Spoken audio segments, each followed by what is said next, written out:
Il est temps de vous informer, mesdames et messieurs. Bienvenue à cette nouvelle édition d'information. Approche numérique des inventions russes en Syrie et en Ukraine, comparaison des stratégies et des conséquences, c'est l'intitulé de la thèse soutenue publiquement par le chef de travaux Flory Moupepe de la faculté des sciences sociales, administratives et politiques de l'Université pédagogique nationale. Les reportages de Georges Dilumbi et Christian Tupamba. En soutenant publiquement sa thèse de doctorat portant sur approche systémique des interventions russes en Syrie et en Ukraine, comparaison des stratégies et des conséquences, le chef des travaux Flory Moupepe Moudongo de la faculté des sciences sociales, administratives et politiques de l'Université pédagogique nationale a laissé entendre que, depuis la dislocation du bloc communiste en 1991, marqué par l'écroulement du mur de Berlin et avec l'avènement du président Poutine à la tête de la Fédération de la Russie, cette dernière, avec la perte du prestige qu'elle a connu, est restée une simple observatrice sans capacité économique réelle capable de lui permettre de peser pour faire les contrepoids face à ses ennemis éternels, les États-Unis et alliés, qui se sont permis de tout faire en violation de principes du droit international. À travers de l'unilatéralisme américain, le monde a basculé dans la jungle où les puissances capitalistes,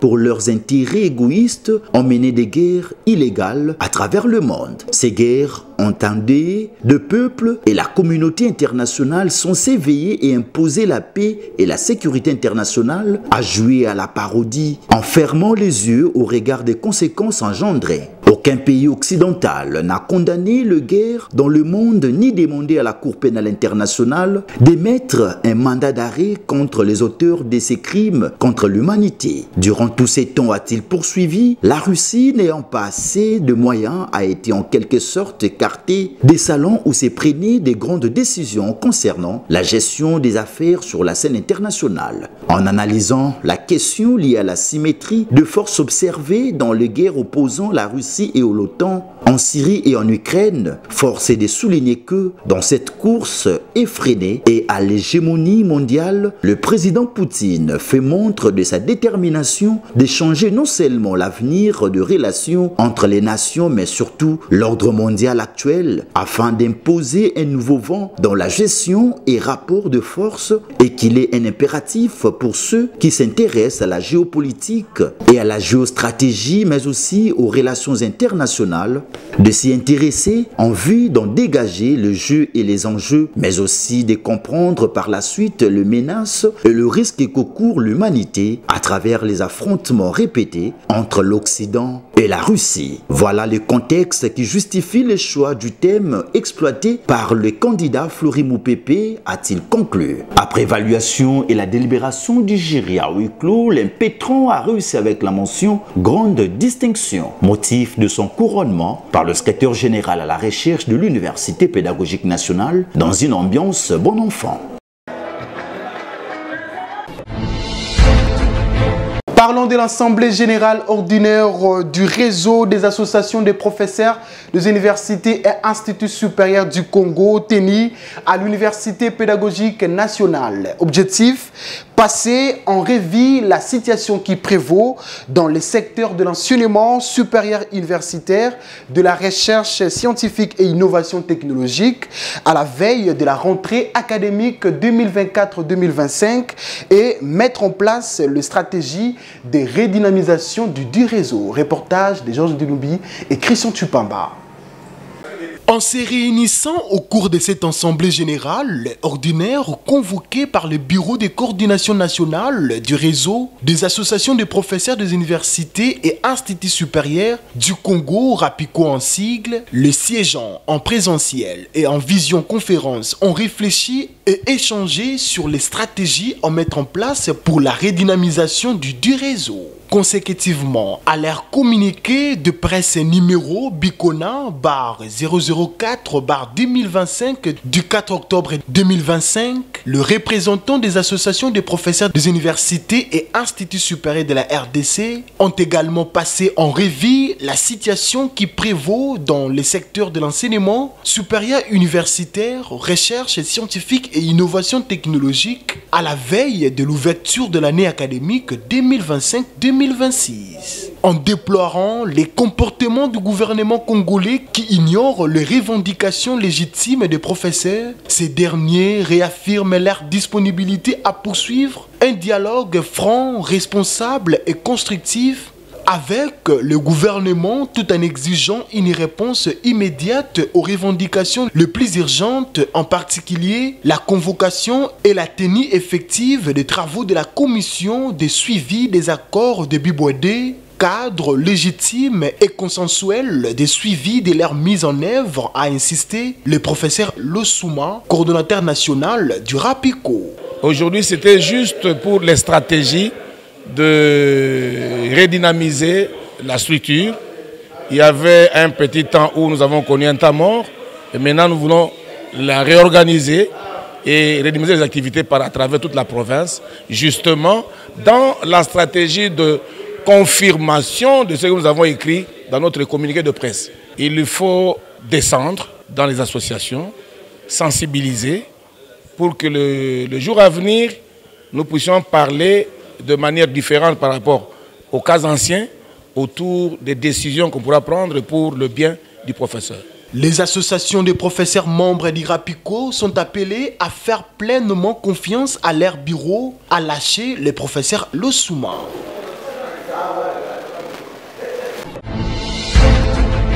Parlons de la cérémonie de proclamation des résultats de l'année académique 2024-2025 organisée par la Haute École de Commerce de Kinshasa le lundi dernier. Une activité qui a connu la présence de plusieurs personnalités des marques. Les détails avec Magoula Landou et Blaise Bouchard. L'ambiance était à la fois particulière et solennelle le lundi 13 octobre 2025 dernier sur les sites de la Haute École de Commerce de Kinshasa à l'occasion de la cérémonie de proclamation des résultats de l'année académique 2024-2025. Au total, plus de 3027 lauréats issus du système LMD et de l'ancien système ont été proclamés par différents chefs de section après le rapport académique lu par le secrétaire général académique, le professeur Ndeza Miché. Dans son allocution, le directeur général de la Haute École de Commerce de Kinshasa, le professeur Nyonsaba Sebigunda Edson, a présenté la politique générale de son établissement avant de rendre un vibrant hommage à la ministre de l'Enseignement supérieur universitaire, recherche scientifique et innovation, la professeure Dr Sombo Safi Ayane Mukuna Marie-Thérèse, pour son accompagnement constant et son soutien déterminant dans la réussite de cette manifestation académique. Consécutivement à la note circulaire numéro 19 du 29 août 2025 relative à la clôture de l'année académique 2024-2025, il vous souviendra qu'en date du 13 septembre 2025, son Excellence, Madame Professeure Dr Marie-Thérèse Sombo Ayane Mukuna, ministre de l'Enseignement supérieur, universitaire, recherche scientifique et innovation, a procédé une fois pour toutes, pour tous les établissements de l'Essuris, à partir de l'université de Kikwit, à la cérémonie officielle de clôture de l'année académique 2024-2025. À cet effet, pendant cette cérémonie, nous proclamons les derniers résultats de l'avant-dernière promotion des licences de l'ancien système, qui, plus est, nous saluons les efforts fournis par tous les membres de notre communauté depuis l'arrimage total au système LMD, qui durera toute l'année, qui commence le 22 prochain, avec, et pour la Haute École de Commerce de Kinshasa, les débits des cycles de master et du doctorat. Dans ce contexte, la Haute École de Commerce de Kinshasa se décide de mettre un accent particulier sur la compétence qui s'acquiert non seulement par la participation aux enseignements dans les auditoires, mais aussi et surtout par l'utilisation et la fréquentation des bibliothèques physiques et virtuelles, ainsi que des laboratoires informatiques qui offrent plusieurs possibilités d'apprentissage au travers des outils numériques variés. Cette cérémonie marque la fin de l'ancien système sous la connotation du PADEM, laissant place à la maîtrise et à l'école doctorale. Notons que les lauréats lancés sur les marchés d'emploi ont été invités à faire preuve du professionnalisme en dehors de leur titre académique.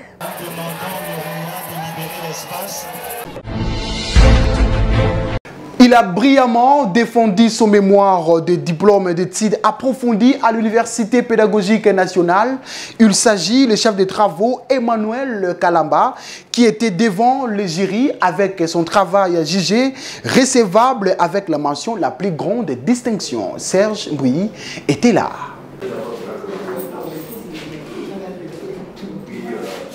C'est devant un jury prestigieux, présidé par le professeur ordinaire Émile Bongeli, que le chef de travaux Emmanuel Kalamba a brillamment défendu sa dissertation au cours d'une soutenance marquée par un débat à la fois rigoureux et scientifique. Au cœur de son exposé, le chercheur a présenté l'apport de ses travaux et les résultats de ses recherches, insistant particulièrement sur l'importance de l'éthique dans la gestion publique. Selon lui, sans une éthique solide, aucun espoir de changement durable n'est possible. Il a appelé ainsi les dirigeants congolais à faire preuve d'une véritable éthique politique pour relever les nombreux défis auxquels fait face la RDC. Emmanuel Kalamba propose également une reconstruction du pays à travers une approche dialectique fondée sur la promotion d'une éducation civique ancrée dans les valeurs. À l'issue d'un échange de questions-réponses avec les membres du jury, ces derniers se sont retirés pour délibérer à huis clos. Verdict, le chef de travaux Emmanuel Kalamba a obtenu la mention la plus grande distinction sous les applaudissements nourris de ses invités présents en direct.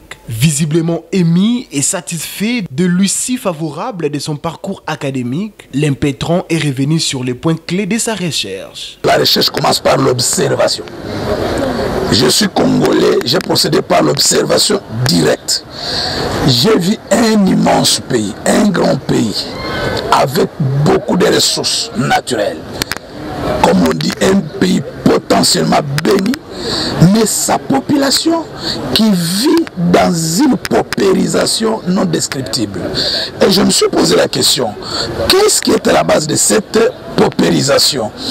Est-ce que parce que beaucoup ont fait des analyses sur les facteurs économiques pour le relèvement du pays, sur les facteurs politico-social, juridiques, mais moi j'ai constaté qu'il y a quelque chose qui manque dans nos leaders politiques, c'est l'éthique.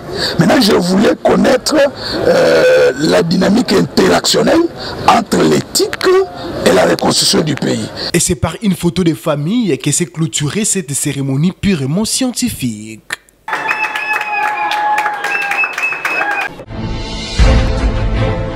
L'Université Technologie Bel Campus ouvre ses portes pour les nouveaux étudiants pour l'année académique 2025-2026 dans toutes les facultés qu'elle organise. Suivez encore. Voulez-vous poursuivre vos études universitaires après l'obtention de votre diplôme d'État? Venez, je vous fais visiter l'Université Technologique Bel Campus. Bienvenue à l'Université Technologique Bel Campus. Elle est située au numéro 17 de la 8e rue, quartier industriel, dans la commune de Limete, province de Kinshasa, en RDC. Cette institution privée d'utilité publique a su se faire une place de choix grâce à la qualité de ses formations et à son engagement en faveur de l'excellence académique. Reconnue officiellement par le décret présidentiel numéro 06/0106 du 12 juin 2006, Bel Campus a su, au fil des années, adapter son offre de formation aux besoins du marché et aux attentes des étudiants. Elle organise donc une large gamme de formations dans des domaines tels que médecine humaine, la faculté de droit, filière, droit privé et judiciaire, droit économique et social, droit public, faculté des sciences économiques et de gestion, département de sciences de gestion, gestion financière, gestion marketing, gestion bancaire, microfinance et assurance, département de sciences économiques, économie monétaire et financière, économie rurale, économie publique, faculté des sciences informatiques, filière, informatique de gestion, informatique industrielle, réseau informatique et télécommunications, conception, faculté de l'agronomie, foresterie et sciences de l'environnement. Et oui, Belcampus vous offre une nouvelle faculté, la faculté des sciences de la santé, filière, sciences infirmières, imagerie médicale, biologie médicale laboratoire, sage-femme, gestion des organisations de santé. Belcampus met tout en œuvre pour offrir à ses étudiants un environnement d'apprentissage stimulant et propice à la réussite. Les infrastructures modernes, les laboratoires équipés et les enseignants qualifiés contribuent à faire de cette université un lieu d'excellence. En choisissant l'UTBC, vous optez pour une université reconnue pour son sérieux, son engagement et son dynamisme. Alors, rejoignez une communauté d'étudiants motivés et ambitieux, prêts à relever le défi de demain. Nous vous invitons à venir vous inscrire à l'Université technologique Belcampus pour une formation de qualité. Car l'avenir c'est nous et l'avenir se prépare maintenant. L'Université technologique Belcampus, carrefour du savoir, école de l'excellence. Double cérémonie de collation des grades et clôture de l'année académique 2024-2025 à l'Institut supérieur technologique de Kinshasa. Le samedi dernier, plusieurs lauréats ont été conférés les grades académiques par son directeur général, le chef de travaux Stéphane Woto. Gérès était présent. Suivez.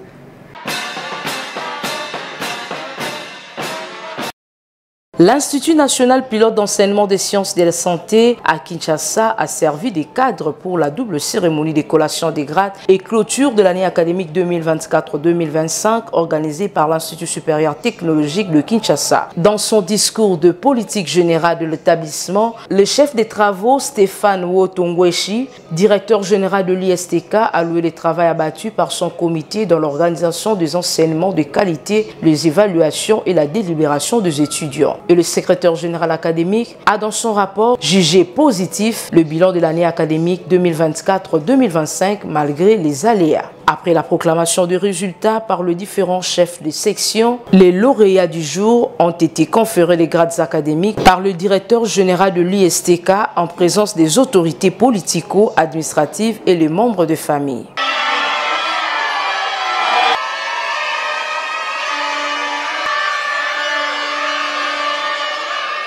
Une ambiance festive a marqué la fin de cette cérémonie riche en couleurs. L'Institut supérieur technologique de Kinshasa ouvre ses portes pour les inscriptions de nouveaux étudiants pour l'année académique 2025-2026 dans toutes les filières qu'il organise. ISTK, Institut supérieur technologique de Kinshasa, forme des cadres compétents, efficaces en techniques nouvelles et modernes. C'est la mission principale de l'ISTK, une pépinière de la nouvelle et moderne technologie pour l'émergence de la RDC. L'ISTK inscrit les nouveaux étudiants pour le programme LMD en soins généraux, imagerie médicale, biologie médicale, sage-femme, pédiatrie, comptabilité, marketing, informatique de gestion, réseau et technique de maintenance, technique d'habillement, modélisme, électromécanique, électricité, pétrole et gaz. L'ISTK vous assure l'avenir des techniciens de haut niveau. Les places sont limitées.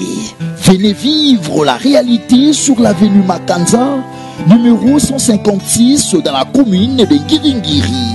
Et oui, l'avenir est devant vous et l'avenir, c'est l'ISTK. De l'autre côté, l'Institut supérieur des statistiques de Kinshasa a organisé le premier tour du concours d'admission le dimanche dernier dans le but d'évaluer les niveaux des candidats désirés intégrer cet établissement. Tonton Biongo pour les détails.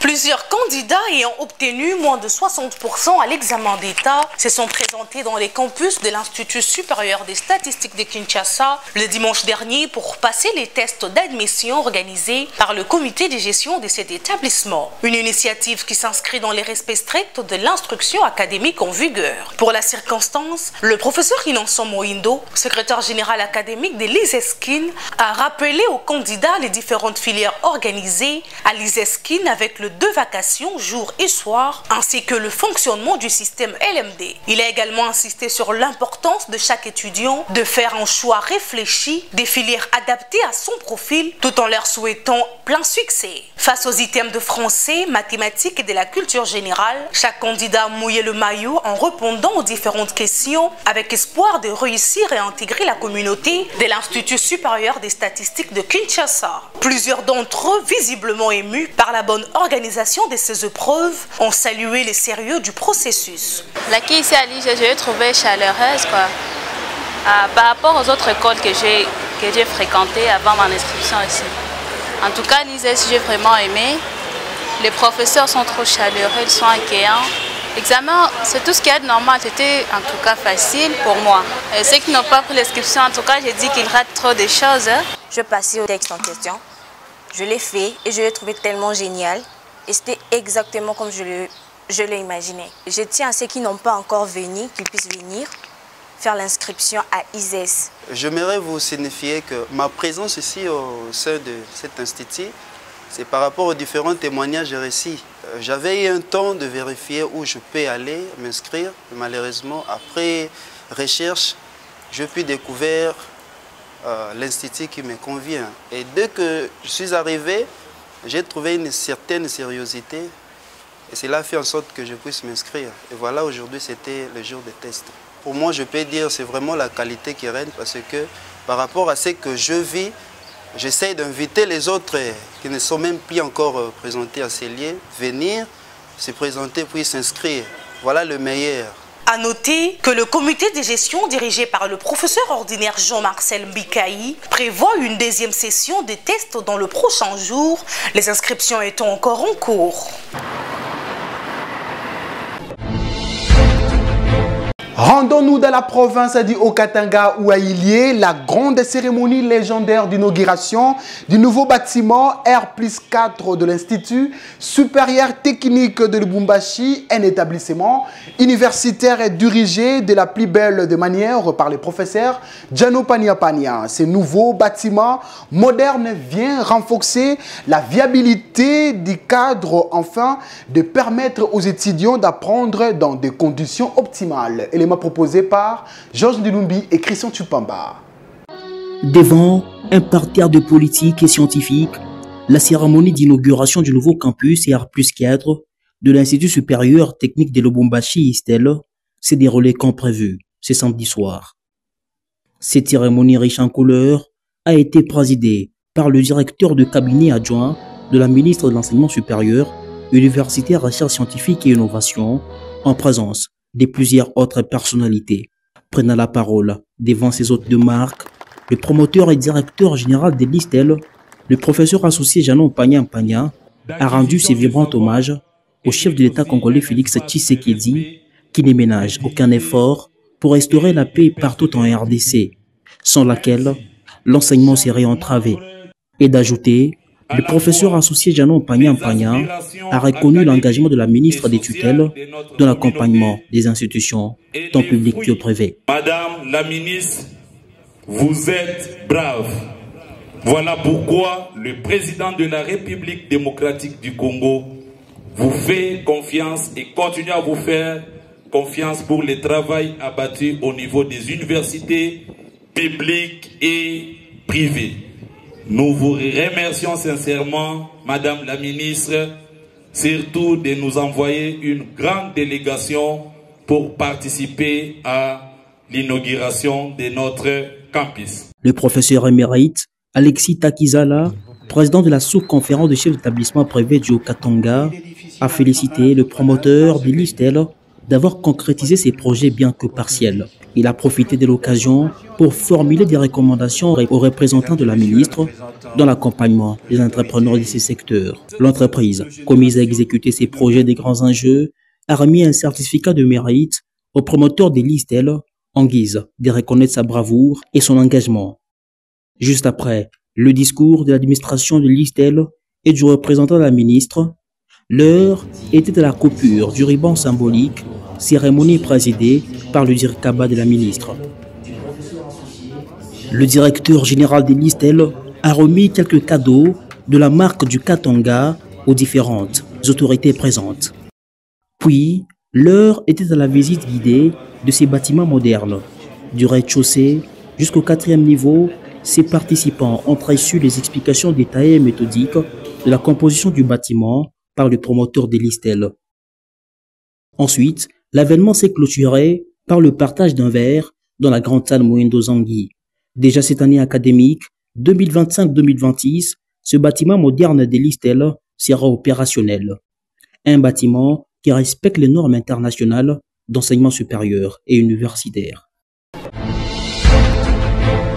Sous les hauts patronages du ministère de l'économie numérique, son excellence Augustin Kibassa Maliba, la structure dénommée Congolaise Computer Community vous invite à prendre part à l'événement du lancement officiel de la fracture numérique et l'employabilité des jeunes qui se tiendra bel et bien demain 16 octobre 2025 à la maison de l'entrepreneuriat et innovation située dans la commune de Limete Premierie. Suivez. Avant de boucler cette édition, à l'occasion de la journée mondiale de la santé mentale, le centre de santé mentale de Matete, que dirige la sœur Sergine Evelyne, a organisé une activité le week-end dernier placée sous le thème mondial « L'accès aux services de santé mentale en situation de catastrophe et d'urgence ». La cérémonie a eu lieu à la Sainte du 10 centre. Valangolou était présent. Suivez.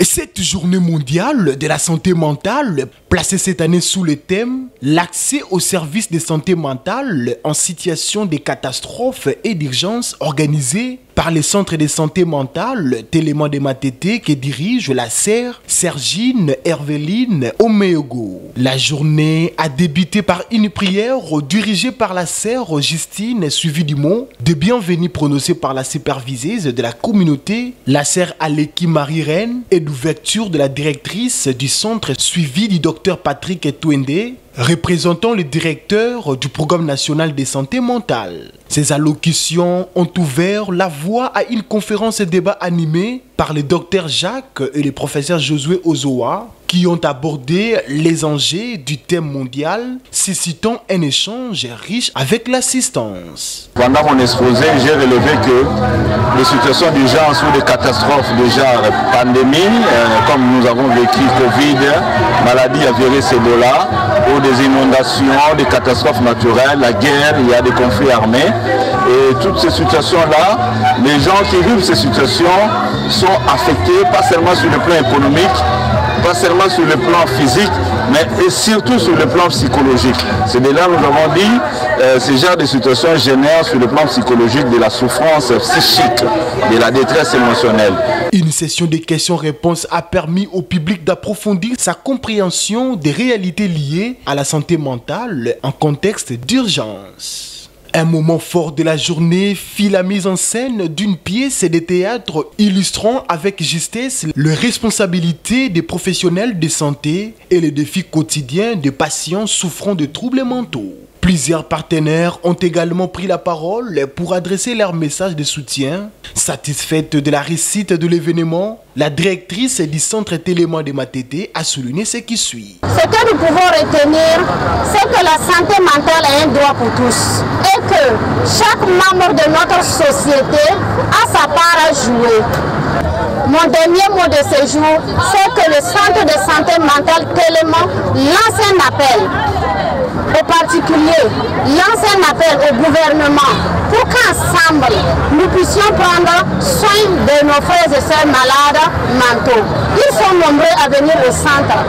Beaucoup viennent, mais ils n'ont pas d'argent pour payer les médicaments. Une subvention, une aide ou bien même envoyer, affecter certains professionnels à Téléma pour relever un peu le défi. Il convient de noter que la souffrance psychique nécessite un soutien non seulement médical, mais aussi communautaire, social, économique.